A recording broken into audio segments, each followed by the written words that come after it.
Yəni düzdür, döyüşmüşük, torpaqlarımızı işğaldan azad eləmişik, amma müharibə çox çətin bir işdir.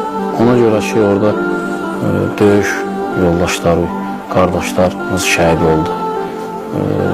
Çətin o demək deyil, çətin, yəni biz yol gedirik, nə bilim, nəsə edirik, yox. Sadəcə olaraq yaxınların insan itirir, nə qədər dostlarımız, qardaşlarımız da şəhid oldu. Və döyüş də şəhidsiz olmur, itkisiz olmur. Yəni müharibə budur. Zaten müharibənin də çətinlikləri budur ki, elə müharibədə şəhid verməlisən, yaralı verməlisən. Bizim çıxış yolumuz ancaq müharibə idi.